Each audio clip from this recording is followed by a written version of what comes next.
오늘 말씀 보도록 하겠습니다. 오늘 말씀은 사도행전 9장입니다. 사도행전 9장 10절부터 19절까지이고요. 오늘 설교 제목 한번 읽어볼까요? 시작. 무명인의 신앙, 이반 로버츠라고 하는 사람입니다. 20세기 초에 영국 웨일즈에서 엄청나게 큰 부흥이 일어나서 사실 전 지구적으로 큰 대륙에 부흥을 막 일으켰는데 그 부흥의 주역입니다. 웨일즈 부흥의 주역 이반 로버츠. 어떻게 딱 보니까 믿음 좋아 보이고 능력 있어 보이나요? 아까 말씀드린 것처럼 웨일즈 부흥이 웨일즈에서 영국 웨일즈예요. 엄청나게 큰 부흥이 일어났는데 거기에 영향을 받아가지고요 많은 대륙에 부흥이 번져나가고 영향을 받아서요 당시에 많은 대륙 가운데 엄청나게 하나님의 성령의 능력을 경험하게 되는데요. 여기 시발점이 됐었던 사람이에요. 잘생겼는데 원래는 뭐 하는 사람이냐? 이 사람은 12살부터 탄광에서 일했던 소년입니다. 집이 굉장히 가난했겠죠? 그래서 성경을 읽고 싶어서 글을 배웠어요. 탄광에서 일하니까 학교를 다닐 수 있을까요? 어렵죠. 그러니까 성경을 읽고 싶어서 그 영어 이제 글을 배우고 그래서 12살부터 계속 탄광에서 일을 하지만 기도를 합니다. 근데 뭘 기도를 하냐면 마음 가운데 늘 품어지는 게 있었어요. 그게 뭐냐면 부흥입니다. 성령이 강하게 역사하셔서 하나님이 온전히 통치하시고 하나님의 임재 가운데 다 사람들이 엎드려져 통곡하며 회심하는 일들이 일어나는 것. 이게 어릴 때부터 기도하던 거예요. 근데 본인은 어디서 일해요? 탄광에서. 여러분 탄광 굉장히 지금도 열악해서 사실 우리나라는 많이 사라졌죠. 근데 20세기 초면 1900년대예요. 얼마나 열악했겠어요. 그런데도 거기에서요 몇 킬로를 걸어가가지고 성경 공부를 하면서 늘 부흥에 대한 소망을 가지고 매일 기도하는 거예요. 아침에 눈 뜨면 탄광에서 일하지만 저녁에는 성경 공부하면서 늘 부흥을 위해서 기도하는 거예요. 이랬던 아무도 주목하지 않았었던 무명의 사람이었어요. 근데 25살 정도가 됐을 때 어느 날 기도하는데 하나님께서 놀라운 환상을 보여주시는데 그게 뭐냐면 초원에서 뭔가 불이 확 임하는데 이 불이요 웨일즈를 막 태우더니 아프리카를 태우고 아시아를 태우고 막 대륙으로 막 번져나가는 거 불이. 근데 그런 환상을 딱 보고 어떤 마음이 들었냐면 야 로버츠야 너 이거 간증해라 이런 마음을 주시더래요. 여러분 같으면 간증해요 안 해요? 해요 안 해요? 오늘 예배를 막 드리는데 갑자기 막 기도하는 가운데 이런 환상을 딱 보셔가지고 하나님께서 마음 가운데 누구누구 권사 이거 오늘 교회 나가서 간증해라고 하면 저한테 오셔가지고 이거 하나님께서 간증하라 했는데 간증하면 될까요? 이렇게 해서 얘기할 사람 있어요 없어요? 우리는 하나님께서 딱 주시면 어떻게 해? 내 생각이야 오버하지 마 오버하지 이러고 집에 가죠? 이반 로버츠는 그 환상을 딱 보고 담임 목사님한테 갑니다. 2차 저차에서 그 성령님께서 간증하라는 마음을 주셨는데 간증을 해도 될까요? 그때 또 다행히 담임 목사가 또 그러시지요. 근데 광고를 해요.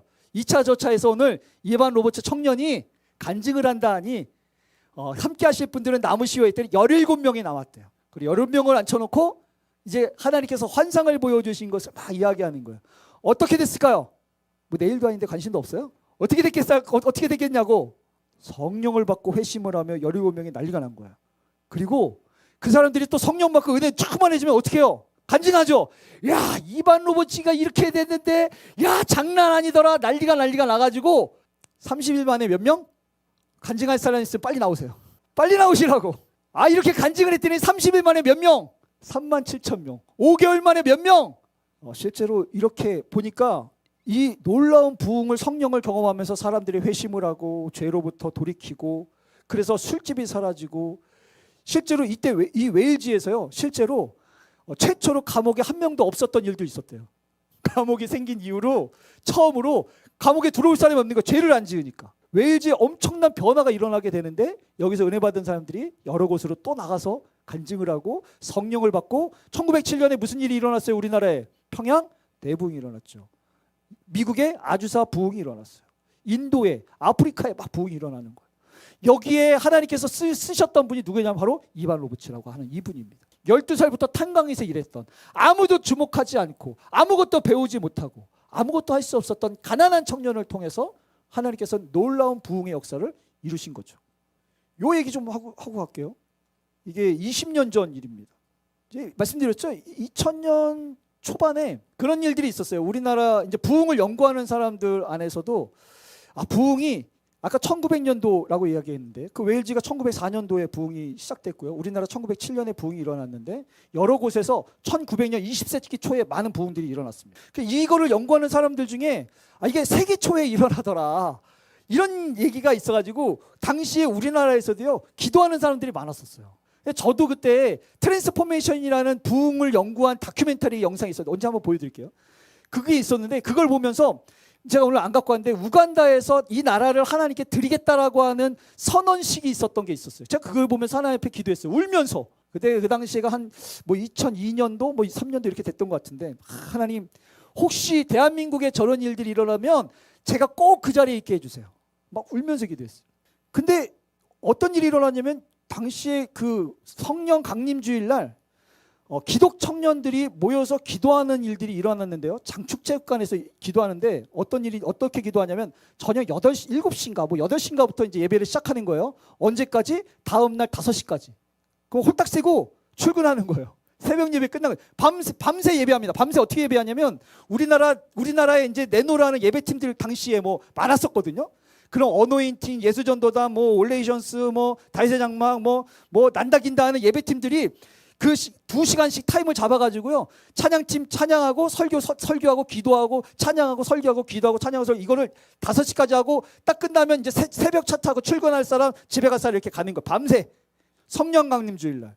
제가 이때 기획하는 데에도 자리에 있었고요. 제가 중보팀 한 팀을 운영했었어요.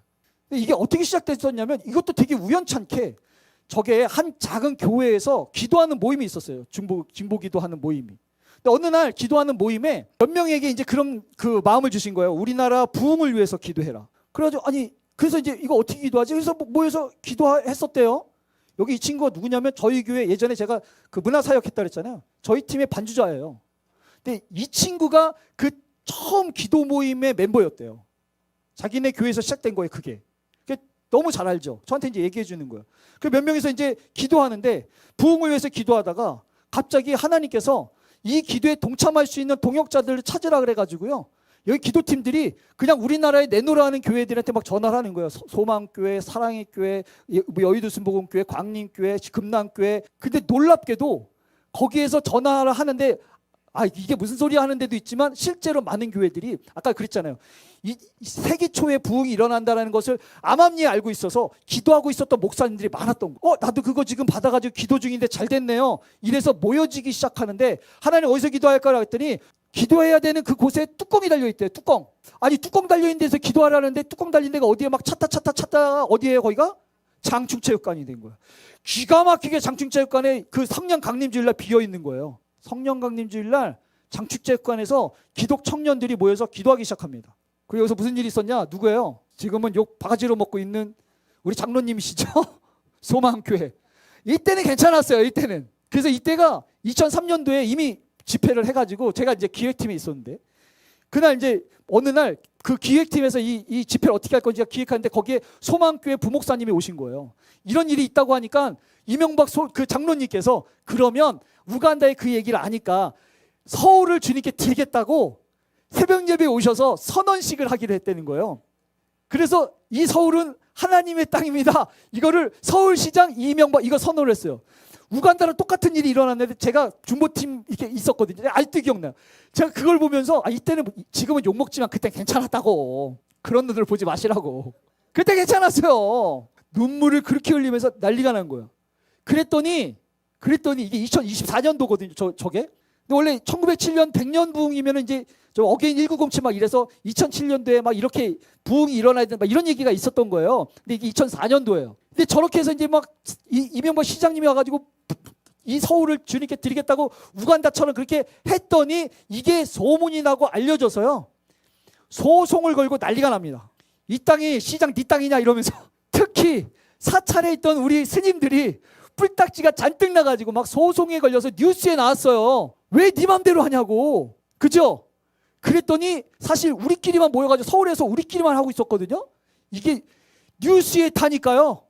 뭐야? 서울에서 부흥을 위해서 청년들이 모였다고 하면서 전국적으로 이 일들이 벌어지는데요. 스님들이 홍보를 해주셨어요.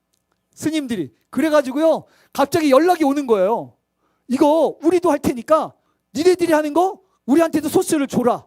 이래가지고요 15도시가 어게이 1907 인 부산, 인 광주, 인 대전, 인 뭐 있어요. 뭐 우리나라 대도시들이 이러면서 성령 강림 주일날 갑자기 자기네들끼리도 모여가지고 예배하겠다고 스님들이 그 홍보해 주는 바람에 우리나라 15개 도시와 그 다음에는요 미국의 또 일본의 외국 5개 도시에서요 인 도쿄, 인 LA 막 이러면서 20개 도시에 성령 강림 주일날 대한민국 부흥을 위해서 기도하는 일들이 일어났어요.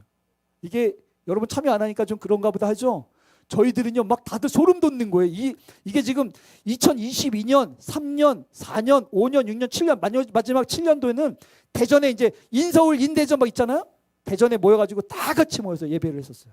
신사참배돼서 회개하고 우리나라 큰 목사님들 오셔가지고 다 회개기도 하고. 이게 작은 교회 중보팀으로부터 시작된 거예요. 그 2007년도에 이거 마지막 하고 8년도에 같이 예배 드린 다음에 이제 다 흩어졌어요. 우린 여기까지다. 하나님께서 큰 일을 행하시는데 성경에 보니까 또 역사를 보니까요. 하나님을 향한 뜨거운 마음을 갖고 있는 무명을 통해서 일하시는 게 너무 많다라는 거예요. 우리는 그런 일들은 뭐 사랑의 교회, 뭐 소망교회, 감남교회, 뭐 이런 대형교회, 여의도 순복음교회 이런 교회에서 해야 된다고 생각이 들지만 생각보다 하나님은 그렇지 않은 아무도 주목하지 않지만 마음 중심이 하나님께 있는 그 한 사람을 통해서 역사하신다라는 거예요. 오늘 주인공이 아나니아입니다. 아무도 모르는 아나니아도 그런 주인공 중 한 명이죠. 누군지 몰라요. 바울에게 기도해 준 거 외에는 아무것도 알려져 있지 않아요. 그런데도 바울이 하나님 앞에 놀라운 역사를 써가는데 정말 큰 일을 했죠. 제가 왜 이런 얘기를 계속 하겠습니까? 이게요 정체성이라는 거예요. 정체성. 내가 하나님 앞에 누구인가. 여러분 이게 바뀌지가 않아요. 왕 같은 제사장이라고 아무리 얘기해도 거울 보니까 왕같이 생겼어요?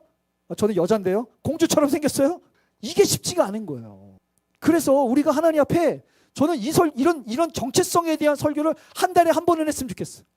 그래서 어느 날 내가 진짜 하나님 앞에 그렇게 쓰임받을 수 있음을 깨닫게 되는 순간 기도가 달라진다니까요. 오늘도 우리가 하나님 앞에 정말 내가 무명이지만 그럼에도 불구하고 나를 통해서 하나님께서 이루실 큰 일들에 대한 기대감들이 넘쳐나는 시간 되어지기를 소망합니다. 오늘 성경에 보니까 본문에 이렇게 써 있습니다. 그때에 다메섹에 아나니아라는 제자가 있었다는 겁니다. 그런 생각해 봤어요. 창동에 이천수라는 제자가 있는 거죠. 창동에 우리 여러분들이 한 명 한 명이 여기에 있는 거예요. 아무도 알지 못하지만 누구나 알아요? 하나님은 아시죠? 그렇죠? 창동에 이 산정교회가 있는 겁니다. 할렐루야. 성경에 보면 이렇게 알 수 없는 사람들이 주인공이 되는 게 너무나 많죠. 누구예요? 라합이에요. 라합이 어떤 사람이었어요? 여리고에 사는 기생. 아니 여리고에 있는 사람들 중에 기생을 모를까요? 다 알죠. 기생인 자기 자신은 자기 자신에 대해서 어떤 생각을 할까요? 별 볼 일 없는 사람이지 않겠습니까? 그런데도 불구하고요 예수님 족보에 올라간 사람이에요. 그럼에도 불구하고 그 당시에 그 이스라엘 백성들이 여리고성을 향해서 막 달려올 때요 그 이스라엘 백성이 아니라 이스라엘 백성들을 이끄신 하나님을 두려워할 줄 아는 여자였어요. 그러니까 그 정탐꾼들을 숨겨주지 않습니까? 그리고 성경에 정확하게 나와 있지 않지만 놀라운 연애를 해서 나중에 누굴 낳느냐면 다윗을 낳고 예수님이 나오며 족보에 올라가지 않습니까? 기생이었어요. 아무도 알아주지 않는. 이때요 이 아나니아에게 이렇게 이야기합니다. 주께서 환상 중에 불러 이르시되 아나니아야 라고 부르는 거야. 여러분 우리가 설교 시간에 기도하면서 가끔 주님께서 나를 부르시고 내 마음에 이렇게 두드리시는 느낌들 경험하신 적 있으십니까? 있으시죠? 여러분 그러면 어떻게 하세요? 내 생각이야. 오버하지 마. 내 생각이야. 이러지 않습니까? 아니에요? 수가성 여인이 예수님께 물어봅니다. 예수님 우리 어디서 기도해야 돼요? 예배해야 돼요? 라고 물어봤죠. 아니 누구는 예루살렘에서 하라 그러고 누구는 이 마을에서 하라 그랬는데 하나님 예수님 어디서 기도하는 게 맞아요? 라고 했더니 뭐라 그래요? 님께서 신령과 진정으로 예배할 때가 온다고 이야기하죠. 여러분 예배는 어디서 하는 게 중요한 게 아니고 뭐가 중요해요? 신령과 진정으로 예배할 때가 중요한 거예요. 때가. 여러분 가운데 주님께서 이렇게 두드리실 때 여러분 이렇게 말씀하실 수 있어야 돼요. 주님 제가 여기 있습니다. 제가 예전에 그 대학교 이제 신학교 막 다닐 때요. 제가 어느 날 책을 읽는데 이제 주님에 대한 책을 읽고 있었어요. 근데 그 안에 막 성령님이 확 임해가지고 지하철에서 쏟아지는 눈물을 참을 수가 없는 거예요. 막 울고 있었어요. 근데 여러분 한번 생각해 보세요. 현이 같은 애가 이렇게 앉아가지고 막 울고 있어. 무슨 생각할 것 같아요? 어떤 어려운 일이 그죠? 그런 거죠. 시련. 야, 시련이든 체든 어쨌든 딱 꼬라지 보니까 아유 얼마나 힘들면 저럴까 찌찌찌 하겠죠. 근데 제가 막 울고 있는데 아무래도 그럴 것 같은 거예요. 이게 시선이 뜨거워. 제가 학교 가는 길이었거든요. 그래가지고 기억나요. 동작에 내렸어요. 동작에 딱 내리고 기도했어요. 제가 협성대학교 스쿨버스 타고 다녔거든요. 하나 놓치면 한참 기다려야 돼요. 그럼 지각이죠. 그래서 기도했어요. 성령님 떠나세요. 이제 나 학교 가야 되니까. 눈물이 멈춰야 타지. 맞아요 안 맞아요? 저만 그래요? 여러분들도 눈물을 나려고 할 때 창피해서 멈추는 사람 있어요 없어요? 없어요? 저는 그랬어요. 저는 동작역에 앉아가지고 내가 이거 빨리 마음에 정리를 해가지고 학교를 가야 지각을 안 하니까 지각 안 하는 날이 별로 없거든요. 오늘이라도 빨리 왔으니까 아까워서 그렇게 가려고 했는데 갔죠. 그리고 나중에 시간이 지나서 때가 중요함을 깨닫고 너무 후회했어요. 그래서 제가 하나님께 기도했어요. 하나님 만약에 다시 한번 나를 두드리신다면 그곳이 어디든 내가 무엇을 하고 있든 내가 절대 주님을 놓치지 않겠습니다. 그리고 어느 날 제가 뮤지컬을 준비하고 있는데 그 해화역을 가는데 해화역에서 다시 한번 그분이 오셨어요. 오셔가지고 제가 지하철에서 또 울기 시작했어요. 제가 원래 그렇게 눈물이 많은 사람이 아니에요. 근데 그분이 확 오셔서 막 쏟아질 때 있잖아요. 막 쏟아지는데 제가 얼마 전에 동작역에서 제가 그거 후회했잖아요. 그 제가 어떻게 하겠어요? 이제는 가시면 안 돼요. 전 주님이 더 필요합니다. 울면서 막 기도하는 거예요. 해화역이 됐어요. 해화역 사람 많을 때거든요. 원래 많아요 거기는. 거기에 제가 울면서 서 있는데 사람들이 어떻게 생각하겠어요? 어머니가 돌아가셨나? 시련이 센가? 그때도 제가 울면서 남들의 시선을 이제 더 이상 신경 쓰지 않게 됐어요. 그리고 막 기도를 하는데요. 방언이 나오기 시작하는 거예요. 길에서 해화에 사람 많잖아요. 모임 장소까지 사람이 많아요. 근데 울면서 방언하고 가요. 사람들이 어떻게 생각할까요? 이제 미쳤다. 제가 해화역에 사람이 많은데 울면서 방언하면서 가라니까는 홍해바다가 이렇게 갈라졌겠구나 생각이 들었어요. 제가 연습장소에 딱 갔는데 연습장소에 이제 청년들이 이렇게 앉아 있는 거 이렇게. 그래서 제가 딱 들어오니까 제가 이제 대표라서 저한테 인사하는 거예요. 전사님 안녕하세요 하는데 제가 그동안 이제 길에 서니까 그래도 조절 하면서 울면서 갔거든요. 문 열자마자 전사님 안녕하세요 하는데 문 열고 저 구석에 앉아서 엄청 울었어요. 주님 떠나지 마십시오. 전 주님이 더 필요합니다. 주님이 더 필요합니다. 주님께서 우리를 두드리실 때 여러분 놓치지 마시기 바랍니다. 설교 중에 기도 중에 갑자기 터져가지고 엉엉거려도 여러분 우리 교회는 그런 사람들에 대해서 창피하지 않는 교회였으면 좋겠어요. 성령이 역사하는데 그거를 억누르는 교회가 아니었으면 좋겠다고요. 아나니아처럼 야 아나니아야 라고 부르는데 대부분은요 내가 왜 이래 이러면 안 되지 이러고 외면하는 경우들이 대부분이에요. 근데 여러분 이럴 때 잘해야 돼요. 이럴 때 아나니아가 뭐라 그래요? 내가 여기 있습니다. 주님 내가 여기 있습니다. 여러분 지금 설교 시간에 만약에 마음에 감동이 와서 울컥울컥 하잖아요. 제발 이제 설교 안 들으셔도 돼. 아니 진짜로. 그리고 그냥 눈 감고 기도하세요. 만약에 울컥울컥 했는데 막 눈물이 나려고 그러면 어떻게 해야 돼요? 터질라 그래. 그러면 다른 사람들 설교 못 듣잖아. 그러면은 저기 유아실 가서 우세요. 거기서 기도하셔. 예배는 뭐가 중요하다고요? 때가 중요하다고. 그걸 놓치지 않는 거예요. 지금 예배 중이니까 일단 닫아놓고 이따 오세요 하면 오세요 안 오세요? 주님 제가 조용할 때 울어도 창피하지 않을 때 오세요 라면 오세요 안 오세요? 눈치 없는 분이에요. 아무 때나 오신다고. 근데 이렇게 성령님 앞에 우리가 민감하게 반응할 수 있어야 되고 민감하게 반응한 거에 대해서 우리 스스로 우리가 자유로울 수 있어야 된다니까요. 여러분 이거 굉장히 중요한 부분입니다. 그래서 지금 아나니아야 네 주님 제가 여기 있습니다. 언제든지 이야기할 수 있어야 되고 그래서 사실 예배팀들도 마찬가지예요. 예배팀들도 저는 그런 이야기해요. 예배팀 우리는 이게 예배했잖아 그지? 우리가 만약에 어딜 다닌다 찬양이 뭐가 중요해. 제가 예배팀들한테도 우리 예전에 부흥회 때 그런 얘기 했었는데 건반하다 현이가 건반하고 있는데 갑자기 그분이 오셨어요. 그럼 어떻게 해야 돼요? 현이 어떻게 해야 돼? 그분이 오셨어. 갑자기 막 하고 있는데 막 예배가 그분이 오셨어. 현이야 이러고 있는데 어떻게 해야 돼? 주님 제가 지금 일단 이거 치고 있는데요. 많이 그래요. 일렉하고 있는데 도희 어디서? 일렉을 막 하고 요번에 내가 솔로야. 2달 준비했어. 솔로 딱 들어가려는데 그분이 오셨어. 일단 솔로 끝나고요 주님. 뭐가 더 중요해요 지금? 근데 이런 것들을 내려놓을 때 놀라운 일들이 일어난다는 거예요. 내가 여기 있습니다라고 외칠 수 있어야 주님 언제든지. 그래서 이제 제가 예전에 집회 수련회 많이 다녔거든요. 저기 김신혜 권사님 아들이 드럼 쳐요. 저 친구가 어느 날 저한테 그래요. 제가 세션 도와주겠다고 요즘에 은혜가 떨어져서 은혜 받으러 오는 거예요. 은혜 받으러. 세션 하는데 은혜 받으러 와요. 그래서 이야기해요. 괜찮으니까. 악기 비워도 되고 솔로 안 나와도 되고 그것 때문에 망쳐도 되니까 만약에 그분이 오시면 언제든지 내려놔. 스틱 내려놔. 건반 내려놔. 찬양 솔로 내려놔. 아니 우리 저기 준모가 아까 솔로 했는데 솔로 하려고 그랬는데 그분이 오셨어. 어떻게 해야 돼? 아 보컬리스트인데 솔로 해야죠. 내려놓으라고. 하나님 앞에 다 내려놓을 때. 그래서 그분이 말씀하실 때마다 내가 여기 있습니다라고 언제든지 이야기할 수 있을 때 그때 성령의 기름 부으심이 임하는 거예요. 이게 주님과 우리가 이런 사인들이 잘 맞아야 돼요. 잘 맞아야 돼. 너희는 읽어볼까요? 시작. 너희는 내가 명하는 대로 행할 때 나의 친구라는 거예요. 근데 언제 이런 걸 해봤어야지. 주님은 계속 두드리시는데 언제 열어봤어야지. 주님께서 계속 말씀하시는데 언제 순종해봤어야지. 그러니까 주님께서 늘 왜 사랑하는 거예요? 왜 사랑? 짝사랑. 여러분 무명을 통해서 주님께서 일하시는데 무명이라고 해서 아무 무명이나 쓰십니까? 아니에요.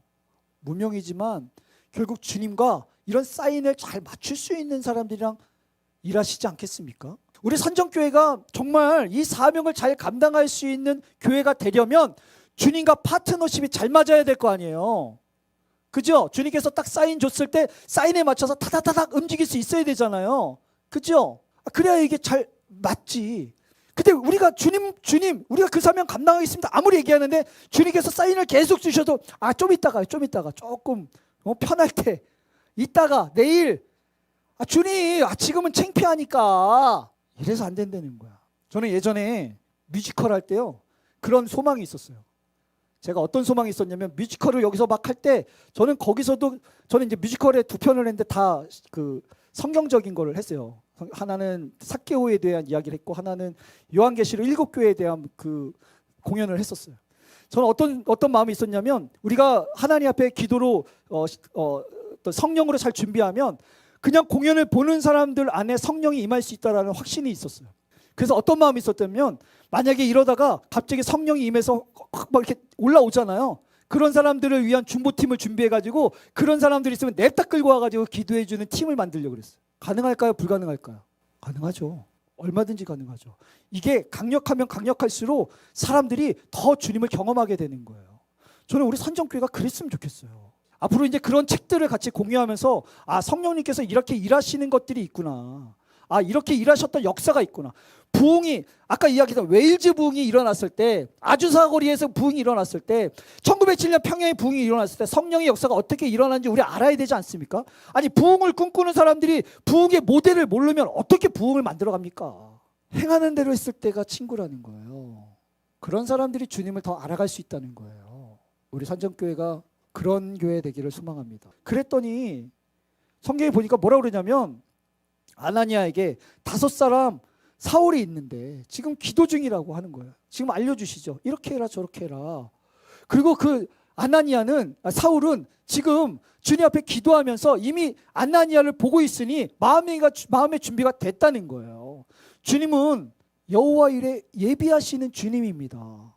아까 제가 그런 얘기 했잖아요. 그 기도 모임들이 대한민국의 부흥을 위해서 기도해라 교회들한테 전해라 라고 했더니 거기서 몇 명이 그거에 대해서 동역하면서 붙었다 그랬죠. 이미 그분들도 기도하고 있었던 거예요. 저도 지금 저도 그랬어요. 저도 노원에서 그 청소년들이랑 모임을 하고 있는데 어느 날 그런 마음을 주셨어요. 노원의 회복을 위해서 기도해라. 또 그런 마음을 주셨어요. 교회들에게 기도해봐라. 그랬더니 뭐라고 그러냐면 그런 일 하십니까? 그 홍보비는 저희 교회에서 내겠습니다. 얼굴도 모르는 목사님이. 그러면 저희 장소에서 그 예비할 수 있도록 도와주겠습니다. 장소를 다 빌려주고 다 세팅해주고 저희들 몸만 오라는 거예요. 전혀 모르는 분인데 만나서 처음 인사했어요. 왜냐하면 그분들도 이 지방을 위해서 청년들을 위해서 회복하라는 마음을 주는데 어떻게 해야 될지 모르는 중에 제가 전화한 거예요. 우리가 두드리지 않아보면 모르죠. 우리가 가보지 않으면 모르죠. 분명한 건 주님께서는요 예비하시는 하나님이라는 거예요. 하나님께서 아브라함에게 이삭을 바쳐라. 바치고 싶었겠어요? 못 바치죠.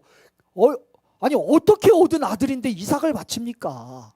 근데 여러분 분명히 기억하셔야 될 게 있어요. 여러분 제발 하나님께서 여러분들 골탕 먹이시는 분 아닙니다. 결국에는 하나님께서는 선하게 인도하시는 분이에요. 그 선하심을 우리가 믿지 못하니까 괜히 거기 가면 창피당할 것 같고 거기 그거 하면 내가 괜히 손해볼 것 같고 피해볼 것 같아서 우리가 못하고 있는 거지. 결국에는 그럼에도 불구하고 선하게 인도하시는 하나님이라는 걸 안다면 무슨 뜻이 있겠지 하고 이삭 데리고 가는 거예요. 만약에 하나님 말도 안 돼 어떻게 이삭을 데리고 가요? 라고 만약에 안 갔으면 준비된 양 예비하시는 주님에 대해서 경험할 수 있겠어요? 없죠. 당연히 없죠. 그래서 결국 우리가 하나님 앞에 파트너가 되려면요, 말도 안 되는 것 같지만 일단 순종해 볼 수 있는 그런 마음이 필요한 거예요. 왜? 주님은 우리가 알 수 없지만 미리 준비하시고 예비케 하시는 하나님이거든요. 그런데 아나니아가 이미 선입견이 있었어요. 사울을 모르는 게 아니었거든요.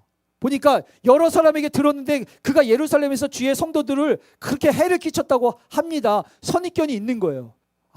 그거 했다가는 괜히 창피당할 것 같고, 그거 했다가는 괜히 피해볼 것 같고, 그거 해봤자 괜히 힘들기만 할 것 같은데 선입견이 있는 거야. 이미 하나님께서 다 예비해 두셨다가 아무리 이야기해도 내 눈에 보이는 게 없으니.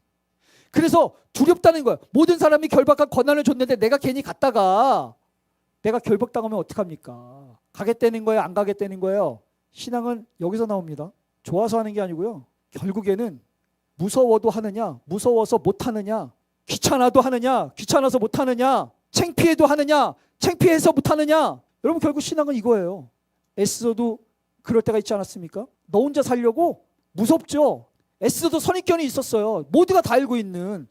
왕이 부르지 않고 갔는데 괜히 거기서 태자 맞았다가는 죽는 걸 너무 잘 알고 있는데 애써 가겠다는 거예요? 못 가겠다는 거예요? 못 가겠다는 거예요. 그러니까 모르드게가 거의 반협박처럼 하거든요. 야, 너 그러면은 네가 이번에 살겠지만 나중에 결국 네가 사는가 두고 봐라. 너 살지 못할 걸 협박하잖아요. 선입견이 있으니까, 두려우니까. 하지만 아나니아가 그 두려움이 있음에도 불구하고 뭐라 그러냐면 아나니아가 결국에는 사울을 향해서 떠납니다. 그 마음에 어떤 마음으로 떠났는지는 알 수는 없어요. 분명히 두려운 마음이 있을 거고 분명히 걱정하는 마음이, 염려하는 마음이 있을 거예요. 그럼에도 불구하고 떠납니다. 여러분, 신앙은요, 그럼에도 불구하고 하는 거예요. 두렵지만 하는 거고, 염려되지만 하는 거고, 걱정되지만 하는 거예요. 그래서 때로는 창피를 당하고, 때로는 손가락질 당하고, 때로는 사람들한테 질타를 받지만 하는 거예요. 아나니아가 그럼에도 불구하고 떠난 거예요. 그래서 히브리서 보면 이렇게 기록되어 있습니다. 믿음 없이는 하나님을 기쁘게 할 수 없다. 아브라함도 부르심을 받았을 때 순종했는데 뭐라 그랬느냐? 나아갈 바를 알지 못하고, 내가 어디로 가는지 알지 못하지만 가는 거예요. 그래야 기도하지. 그래야 주님 의지하지요. 그래야 주님 바라보면서 가지요. 여러분, 믿음이라는 게 말로는 쉬운 것 같지만 실제로 삶에서 그 믿음대로 살아보려고 하면 무지하게 힘듭니다. 저는 그래서 공동체가 있어야 된다고 생각해요. 나 혼자는 힘들지만 같이 가려고 하면 또 가볼만 하지 않습니까? 저는 그래서 믿음의 동역자를 주셨다 믿습니다. 그런 거 있잖아요. 혼자는 힘들 것 같은데 여럿이서 가니까 한번 가볼만 할 것 같은. 사람들이 이렇게 저를 대충 보면요, 제가 되게 담대해 보이고 막 할 것 같잖아요. 그죠? 그래서 왠지 목사님은 믿음 좋아서 하나님께서 말씀하시면 아골골짝이라도 갈 것처럼 생겼죠. 제가 그럴 것 같죠? 제가 이번에 연애 때도 목사 안수 받는 한 목사님한테 제가 그랬어요. 고민 많이 해봐. 괜찮겠어? 괜찮겠어? 저는 안수 받을 때 2014년도에 안수 받았거든요. 안수 받으러 앞으로 나갈 때도 고민했어요. 내가 이거 진짜 괜찮은 건가? 진짜 괜찮은 건가? 지금도 그러고 있어요. 지금도. 말은 그럴듯하게 하지만 제 마음 가운데는요, 늘 흔들리고 늘 넘어지려고 하고 늘 무너지려고 하고. 제가 그러잖아요. 우리 교회에서 장로님하고 저하고 제일 냉랭하다고. 저도 냉랭해요. 근데 여러분 보고 가는 거예요. 하나님이 보이면 하나님 보고 가지. 하나님 보여요, 안 보여요? 근데 여러분 안에 하나님이 계신 것 같으니까 하나님 보고 가는 거고, 여러분 보고 가는 거지 않습니까? 저는 그래서 공동체가 있다고 생각해요. 나는 못 보지만 옆에 있는 권사님을 보니 하나님 있는 것 같고, 부족하지만 이천수 목사 보니까 하나님이 있는 것 같고, 우리 교회를 보니까 하나님 있는 것 같으니 두렵지만, 걱정되지만, 염려되지만 한 걸음 내딛게 되는 것 아니겠습니까? 아나니아가 순종해서 나갔더니요, 안수기도를 합니다. 안수기도요? 뭐 별거 있습니까? 그냥 냅다 하면 되지. 받는 사람이 중요해요? 해주는 사람이 중요해요? 받는 사람이 중요하죠. 사실 하나님의 일들 가만히 생각해 보면요, 내가 능력이 안 돼서 못하기보단 두려워서 안 하는 게 더 많아요. 하나님이 나한테 시키시는 것을 가만히 보면요, 내가 능력이 없어서 못하는 것보다 가만히 보면 두려워서 걱정돼서 창피할까 봐 못하는 게 더 많다고요. 요나입니다. 니느웨에서 복음 전하라고 그랬어요. 전하고 싶었어요? 안 전하고 싶었어요? 안 전하고 싶었어요. 아시리아가 아주 안 좋은 사람들이었다니까. 그리고 아유 가봤자 창피만 당할 것 같으니 다시스로 가잖아요. 어떻게 전했다고? 대충 전했다고. 그래도 회개하고 돌아왔잖아요. 할 수 있는 거였어요? 못하는 거였어요? 충분히 할 수 있어요. 근데 창피당할까 봐 안 하지. 베드로한테도 깊은 곳에 금을 던지라 그러는데 아니 맨날 던지는 게 그물인데 그거 뭐 힘들어서 아니면 뭐 던지는 방법을 몰라서 안 던지겠습니까? 귀찮아서 안 던지는 거지. 던지기만 하면 되는데. 여러분 하나님께서 우리에게 이렇게 시키시는 거예요. 그래서 우리 요즘에 저희 교회에서 오늘도 제가 기도해 드렸는데 아프신 분들 기도해 드리는 거예요. 하나님께서 하라 하시면 아니 뭐 제가 할 줄 몰라서 안 합니까? 믿음이 없어서 안 하는 거지? 그냥 하는 거죠. 할 수 있는 그냥 해가는 거예요. 누가 일하시면 됩니까? 저는 하나님 앞에 우리가 이렇게 하나님 앞에 믿음의 순종을 하는 사람들이 좀 많아지기를 소망합니다. 그렇게 됐더니 사울이 다시 보게 되는 일이 일어나지 않습니까? 사실은 어떻게 보면 무명을 통해서 어렵지 않은 하지만 두렵지만 하나님 때문에 정말 믿음으로 순종해 봤더니 사울을 통해 놀라운 복음의 역사들이 쓰여지지 않습니까? 말씀을 마치겠습니다. 저희 교회를 봅니다. 그리고 저는 이런 설교들을 하고 또 하다 보면 그런 생각해봤어요. 믿음이 좋아지든 세뇌가 되든 둘 중에 하나의 역사가 일어나지 않을까. 세뇌. 뭐 공산당만 세뇌합니까? 믿음이 좋아지든 세뇌가 되든 계속 이런 설교하다 보면 왠지 나를 통해서 부흥이 일어날 것 같아. 그냥 와서 예배만 드리는 게 아니고 부흥의 주역이 되자고요. 왠지 그런 꿈도 막 꾸시는 일들이 일어났으면 좋겠어요. 그래야 기도가 달라지지 않겠습니까? 우리 교회가 무명입니다. 하지만 하나님께서는 무명을 통해서 역사하시지요. 때로는 힘들고 어렵고 귀찮고 피해볼까 봐 순종하지 못하는 일들이 있었습니까? 이제라도 우리가 하나님 앞에 그걸 믿음으로 좀 드리는 시간, 드리는 마음, 드리는 신앙 됐으면 좋겠습니다.